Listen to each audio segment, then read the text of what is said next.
على رأسهم السلطان بن هرهرة اليافعي، حالف مع الإمام وحرروا منطقة يافع كلها من البريطانيين، أخرجوها.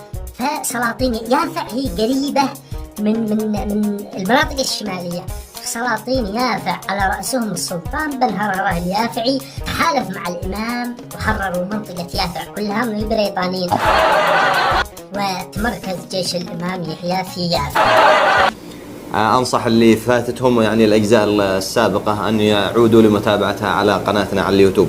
حقيقة يعني بدأت الخلافات بين يافع وبين بريطانيا، يعني لم تدخل يافع تحت حكم بريطانيا، فظلت بينهم خلافات. فبدأت بريطانيا بإرسال مندوبين ووساطة بين بريطانيا ويافع. فحدث مرة أن أرسلوا السلطان العبدلي لمشايخ وسلاطنة يافع. والسلطان العبدلي كان بالأصل هو مع يافع يعني، ونخسه كان يقول نحن ضد بريطانيا، نحن معكم، لكن لا نريد أن نظهر بالصورة بحكم أن يعني نحكم لحج وسرعان ما ستأخذنا بريطانيا، لكن حين تحون الفرصة سنظهر بالصورة. فلما يعني وصل وساطة استهجنوا وساطته حقيقة يعني. فأيضا أرسلت بريطانيا المندوب أحد قادتها كان الميجر فيليبس البريطاني إلى السيلة البيضاء من جهة يافع السفلى أيضا، يعني الكسب ود القبائل وتوزيع العطيات. فلما عاد القائد البريطاني خائب من سفارته، بدأت بريطانيا تشكل ضغوط على يافع السفلى والسلطنة العفيفية بحكم أنها محادة لعدن ولحج.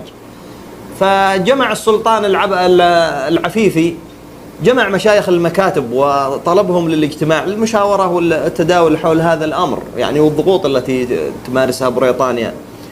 فلما عاد خائب القائد البريطاني وعلم الإمام بأن هناك ضغوط على يافع، بدأ يراسل سلطنة يافع العليا التي يعني على رأسها السلطان هرهرة. بدأ يقول له توسط بيني وبين مشايخ وعقلاء يافع، وأنا أريد أعود الحكم يافع وأنا أولى من النصارى. فرد عليه بزام أيضا السلطان هرهرة، قال هذه طلبت اليافعي يوصل لحل، الحل عنده للعقول الراجحة، أنتوا لكم حيا على خير العمل وإحنا لنا آمين بعد الفاتحة، وهذا تاريخ. وتمركز جيش الإمام يحيى في يافع. طيب هذه المقدمة كلها يا أخوة علشان القصة اللي حصلت بين جيش الإمام وسلاطين يافع. الآن نبدأ قصة التي طالما اشتاقوا لسماع هذه المحاضرة من تمركز جيش الإمام في يافع. شوفوا الإمام على المذهب الزيدي وجيشه، ويافع وسلاطينها على المذهب الشافعي، وفيه اختلافات بسيطة ما تسبب مشكلة. فقايد جيش الإمام أو أمير جيش الإمام لاحظ إن أهل يافع ما بينطقوش كلمة حي على خير العمل في الأذان، فطلب منهم إنهم يرفقوها في الأذان، ينطقوها في الأذان. فهم رفضوا، قالوا لا، ما في مذهبنا ما مش حي على خير العمل. فأصر أمير الجيش هذا إنهم ينطقوا كلمة حي على خير العمل في الأذان. يافع وسلاطينها رفضوا، فحصلت فتنة وكثر الهرج والمرج، وكان الموضوع يصل إلى اقتتال فيما بينهم. فأمير جيش الإمام أراد إنه يستعمل القوة أو يفرض كلمة،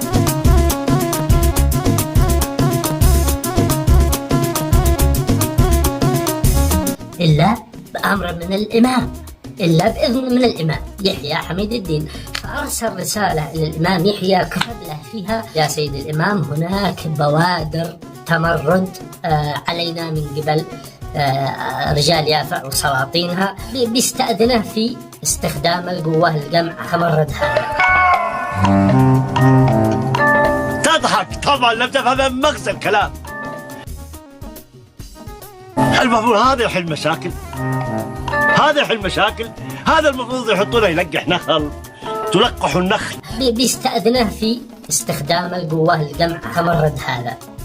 ما وضح له شيء ايش سبب المشكلة او ان الخلاف على كلمة حي على خير العمل، لا ما وضح له هذا الشيء، خلى الموضوع مغطى وقال له تمرد، في التمرد. وصلت الرسالة لعند الإمام يحيى حميد الدين، والإمام يحيى هذا كان رجال حكيم وصاحب عقل، قرأ الرسالة فطواها وتركها على جنب، وكتب رسالة ثانية أرسلها إلى سلاطين يافع يطلب منهم الحضور إلى عنده لإيجاد حل للمشكلة الحاصلة.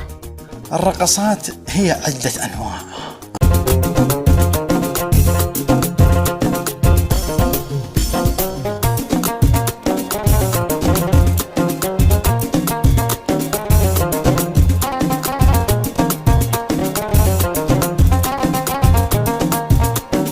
إلى سلاطين يافع يطلب منهم الحضور إلى عنده لإيجاد حل للمشكلة الحاصلة. سلاطين يافع طلعوا البعض منهم على رأسهم السلطان بن هرهرة اليافعي. وصل إلى صنعاء إلى قصر الإمام يحيى حميد الدين، وبدأ الكلام بقوله: يا ذي طلبت اليافعي تبغون حل، الحل عنده للعقول الراجحة، انتم لكم حيا على خير العمل واحنا لنا آمين بعد الفاتحة. فقط قال هذا الزامل البيتين الشعر.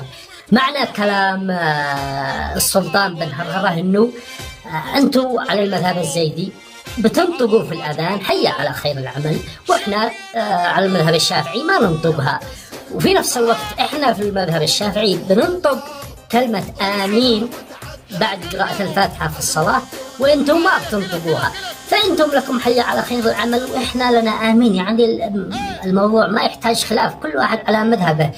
الإمام لما سمع البيتين هذا أو الزامل هذا أدرك وعرف أن الخلاف بسبب كلمة حيا على خير العمل، فابتسم، يعني جاء الدنيا عوافي ما مش حاجة. وصلت يا محمد.